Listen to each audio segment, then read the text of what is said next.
Every year ends with a breath, but on this night, the breath did not return everything it took. The cow fed the village fed the future, and on the night of celebration, something was taken. Aya was cleaning the cow when the sun reached the fence posts. She worked slowly, as she always did on the day of the crossing, a damp cloth in one hand, a small gourd of water in the other, tracing the long familiar curve of the animal's flank. The cow stood still, accepting the attention without acknowledgement, its breath steady, its weight settled into the earth as if it had grown there. Aya spoke to it under her breath, not in prayer, not in command, but the way one speaks to something that listens without answering. "You have carried us another year," she said. "You may rest tonight." The cow exhaled, long and low. Aya paused. She rested her forehead briefly against its side, feeling the deep movement beneath the hide. There was a heaviness there, not sickness, not age. Something held. Footsteps approached. Masodi came into view carrying a thick bundle of fresh grass tied with bark fiber. He was dressed simply, not yet in ceremonial cloth, his feet dusty, his posture relaxed in a way that would not last a day. "You're early," Aya said without turning. "I couldn't sleep," Masodi replied. "I thought I'd bring this before the crowd arrives." He laid the grass before the cow and stepped back respectfully. The cow did not move toward it. Masodi frowned slightly. "She always eats," he said. "Not always," Aya replied. "Only when she chooses to." Masodi laughed softly and leaned against the fence. "You speak as if she understands the calendar." Aya rinsed her cloth. "You speak as if she doesn't." They stood together for a moment, watching the cow breathe. "So," Aya said casually, "is it true?" Masodi shifted. "Which part?" "That the wedding was announced before the bride," Aya said, finally turning to look at him. "You've given the village a full moon to imagine her." Masodi smiled without humor. "Let them imagine." Aya raised an eyebrow. "You're brave." "Or careless." "Neither," he said. "It's a political marriage. You know that." "I know," Aya said. "But politics still have faces, voices, mothers." She wrung the cloth and draped it over the fence. "The women are already offended," Masodi chuckled. "When are they not?" Aya stepped closer, lowering her voice. "They're saying you're marrying a foreigner when you have beautiful women here. Women who know this land. Women who would feed this cow without being told." Masodi glanced at the cow instinctively. "She has been fed," he said. "Yes," Aya replied, "but not by the future." Masodi met her gaze. "The future doesn't always come from where we expect." Aya studied him carefully now. "You speak like someone repeating words given to him." Masodi looked away. The cow shifted its weight then, stamping once softly. Its tail brushed the earth. Aya watched the movement closely. "She knows," Aya said. Masodi laughed again, sharper this time. "Now you're teasing me." "I am not," Aya replied. "I am warning you in the only way I'm allowed." Masodi sighed. "Aya, it's one night, one ceremony, then things will settle." "The year does not settle tonight," Aya said. "It turns." She reached out and touched the cow's neck, just below the jaw. The cow's skin was warm, too warm. Aya felt it, and this time, she did not hide it from her face. Masodi noticed. "What is it?" "Nothing," Aya said quickly. "Go. They'll be looking for you soon." Masodi hesitated, then nodded. "You'll be there tonight?" Aya did not answer immediately. "I'll be where I'm supposed to be," she said at last. Masodi left, and the cow did not eat the grass.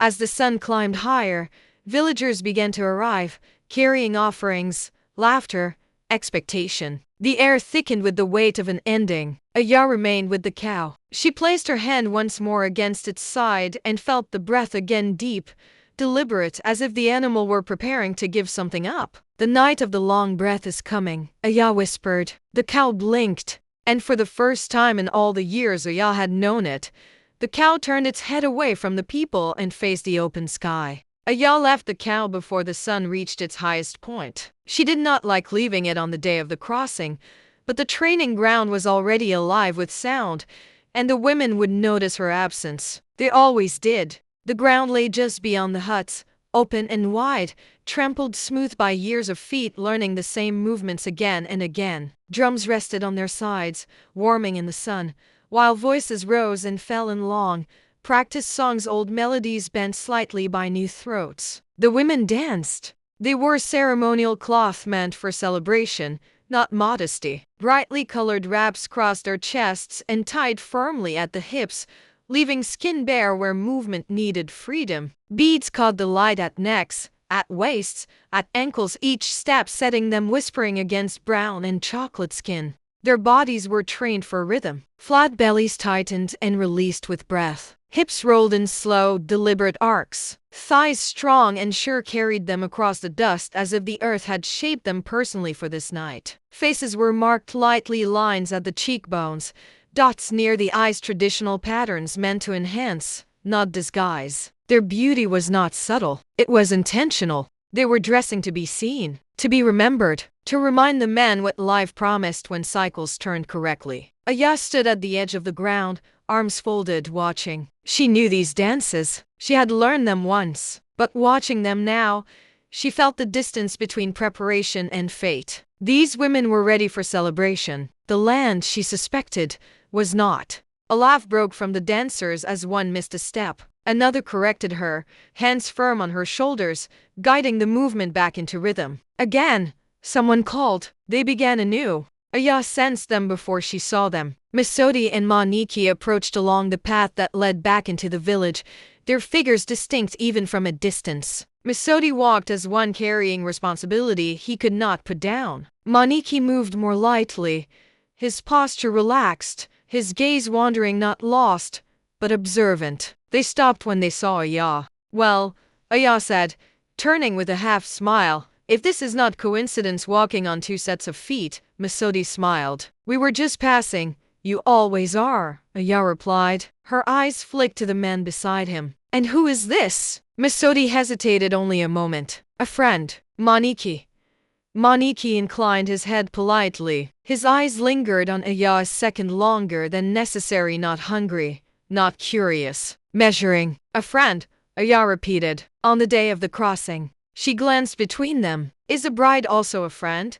Or is she still hiding from the sun? Misodi exhaled through his nose. Aya, the wedding was announced, she pressed gently. But the bride remains a story no one can finish. Misodi looked away, toward the dancing women. "The marriage is for the land," he said, voice flattening. "Not for my interest." Maniki stepped forward then, smoothly, as if answering a question meant for someone else. "Interest fades," he said. "What remains is alignment." Aya studied him openly now. "You speak like an elder. I listen like one," Maniki replied. Aya turned back to the dancers. Their movements had grown more confident, more daring. Sweat darkened the cloth at their backs. Laughter threaded through the song. She gestured toward them with her chin. "And these?" she asked Misodi. "Did you fail to catch one of them?" Misodi shifted uncomfortably. "There was one," Aya continued, almost teasing. "You used to follow with your eyes when you thought no one noticed." Misodi opened his mouth to answer. Maniki spoke first. "The women of the world," he said calmly, "have forgotten how to love without taking."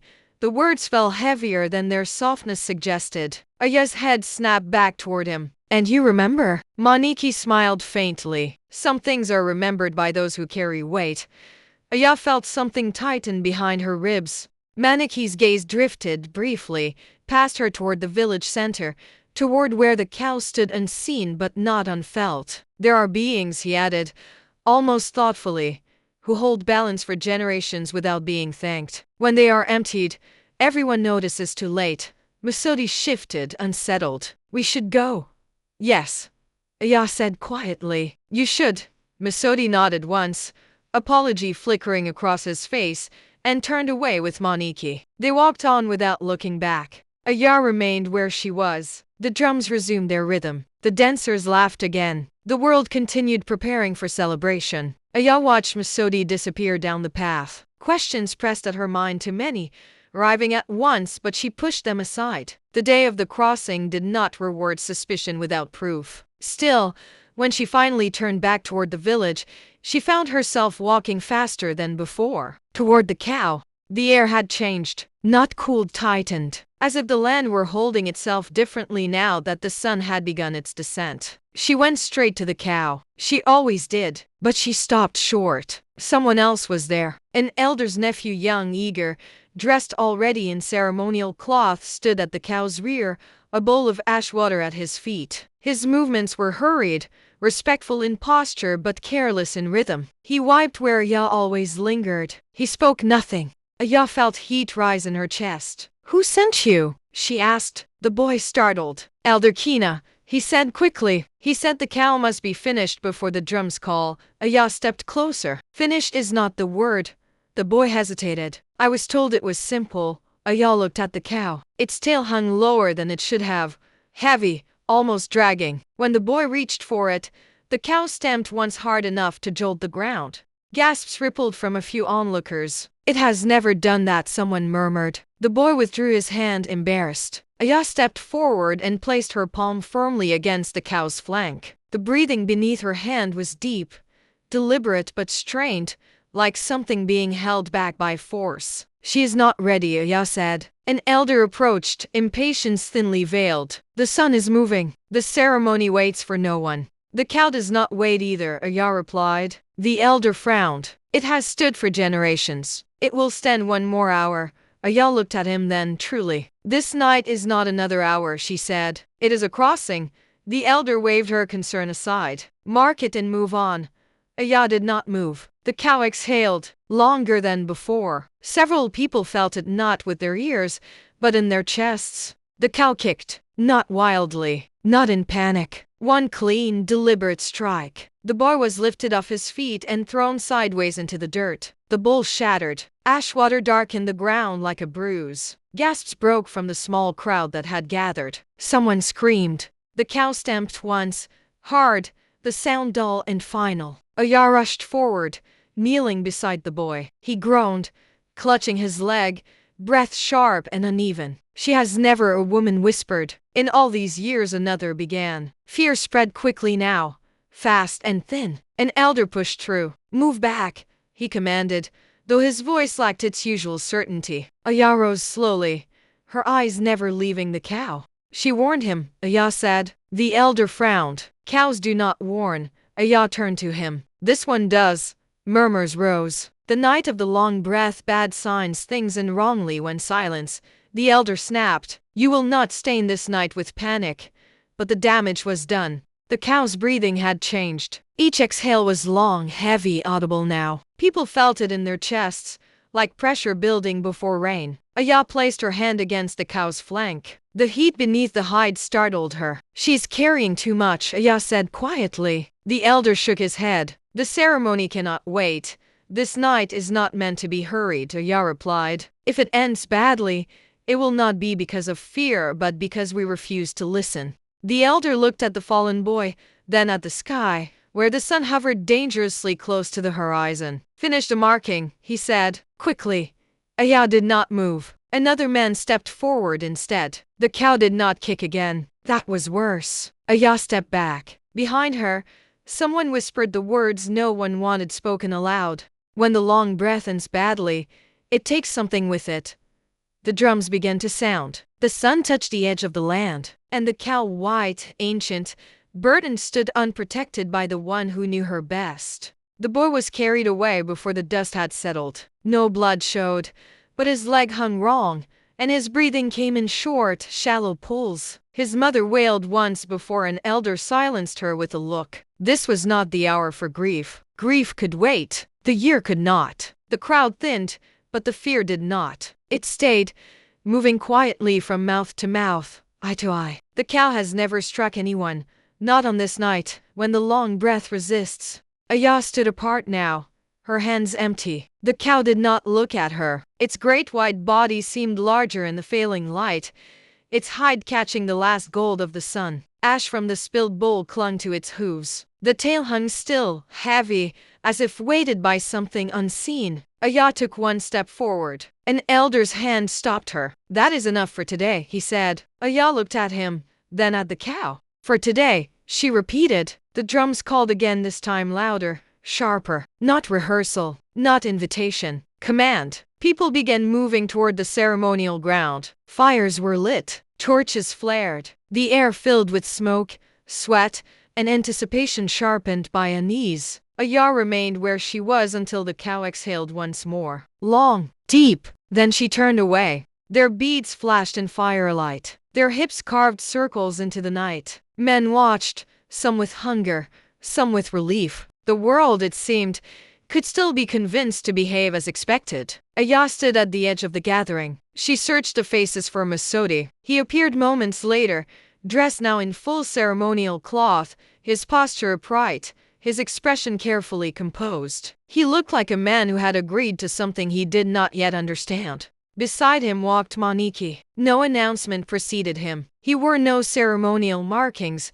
yet the space around him shifted subtly as he moved, as if the air made room without being asked. His eyes reflected the firelight too clearly. The drums softened. Elders stepped forward. Today, we honor the earth that carries us, the waters that nourish us, the sky that watches over our deeds. We thank the ancestors who have walked before, who have guided the cycles of the sun, moon, and breath. May the year that ends pass with peace, and may the year that begins bring abundance to all who dwell under its light. Hands were lifted toward the fires, toward the rising smoke, as the words sank into the village. Aya watched silently, her gaze drifting to the cow standing at the edge of the clearing, unseen but present. Its milk-white hide seemed to drink in the flames, its breath long and deliberate. No one mentioned the cow. Aya felt her jaw tighten. The union and elder announced, "We'll seal the crossing." A pause. "Bring the bride." The crowd leaned forward as one. For a breath nothing happened. Then Maniki stepped forward. A ripple passed through the people, not shock this time, but recognition delayed too long. Whispers rose, stumbled, fell quiet again. Misodi did not move. Maniki turned to him and placed a hand over his heart. "Walk with me," he said gently. Misodi hesitated. Aya felt the cow's breath in her chest, though she was nowhere near it now. Misodi stepped forward. The elders exchanged glances. The drums resumed, slower, heavier, as if adjusting to an unexpected rhythm rather than stopping it. An elder gestured to Misodi and Maniki, calling them to the center. Misodi stepped forward, ceremonial cloth sweeping the dust at his feet. Maniki followed, calm, deliberate, and unannounced, yet commanding the attention of all present. The elder spoke again, solemnly, "Before the land, before the ancestors, before all who witness this crossing, you shall speak the words of union." Misodi inhaled deeply, his voice steady though his chest tightened. "I vow to walk beside you, in sunlight and shadow, in calm and in storm. I will honor the years given to me and those I have yet to know. I will carry the weight of our bond, even when the path is unclear. I pledge myself to your strength and your heart, and to the life we are granted together." Maniki responded, equally solemn. "I vow to meet your days with care, to honor your silence and your words. I will respect the burdens we inherit and the joys we create. I will keep the circle unbroken, the breath long and steady, and the path shared." The elders raised their hands again, their voices intertwining with the soft hum of the drums. "Let the earth bear witness, let the sky remember, let the rivers carry this vow through all moons to come. May the union of these two souls strengthen the land, bind the communities, and honor the ancestors who paved the way." The couple bowed their heads, hands meeting, eyes locked briefly. A shared exhale passed between them, one that seemed to echo through the clearing, even reaching the cow at the edge, whose breathing seemed to mirror the cadence. Aya's lips moved silently, offering her own gratitude for life that feeds us, for breath that sustains us, for those who carry weight without complaint. "I give thanks." The drum beats shifted, signaling the start of the celebration, the dance, the song, the vibrant movement of life continuing. And yet, beneath it all, an unease lingered, unnoticed by all but Aya and the cow. The marriage words were spoken. Milk was shared. The earth was thanked. The ceremony did not break. That, Aya would later understand, was the final cruelty. As the union was sealed and the people began to exhale, relieved that the world had not ended in front of them, Aya turned her head instinctively toward the dark where the cow stood unseen. She felt it then. Not fear, absence. The night of the long breath had begun, and something that had been holding the land together for longer than memory was no longer breathing in the same way. The couple had left. Misodi and Maniki walked side by side through the path that led to the outer village, their shadows long in the torchlight. The villagers exhaled, relief washing over them in shallow, trembling waves. The drums had slowed, then stopped. Laughter and chatter began again, though quieter, cautious. The night of the long breath seemed to have survived intact. Aya lingered, her eyes drifting to the cow. Its milk-white body stood at the edge of the clearing, still, monumental. Its breath had changed, not the steady, grounding rhythm of before, but an even deeper, heavier, almost like a drum of its own, echoing a message no one could yet hear. A whisper ran through the crowd. "Something is wrong." "No," someone said quickly. "It is nothing. The ceremony is done." But Aya did not move. She felt the weight in her chest, the space around the cow vibrating with a presence older than memory. She stepped closer, hearing it now, the long exhale of the cow. A single, deliberate, heavy breath. And then the cry came. It was not a voice. Not exactly. Not human. Not entirely animal. Something raw, impossible to ignore. It tore through the clearing, cutting through the smoke and torchlight, reverberating in every heart. The villagers froze. Children whimpered. The elders' faces paled. Aya's hands went to her mouth. The cow's tail she noticed at first in the corner of her vision was gone. The long, graceful tail that had balanced its centuries of steps was missing, leaving a hollow absence in the white silhouette. What has happened?" someone gasped. The sound repeated longer, louder. The cow stepped forward once, then stopped. Its eyes glimmered, reflecting the torchlight like liquid mirrors. Aya felt the air tighten around her. She knew the cry belonged to the cow, but it was more than the cow. It was the land, the year, the cycles themselves, screaming at the disrespect, the rush, the substitution, the breach. Somewhere in the distance, faint, she thought she saw a figure sweep across the sky, small, shadowed, riding something not meant to be ridden. And then silence. The villagers held their breath. The drums were forgotten. Celebration had died mid-note. Aya turned toward the clearing, scanning the crowd, scanning the darkness. The cow's absence of tail, the uneven breath, the deep, impossible cry, it was all too much. No one had seen it happen, yet everyone felt it. The long breath had ended badly. Aya's hands trembled. Her mind raced with possibilities she could not name. But she knew one truth above all.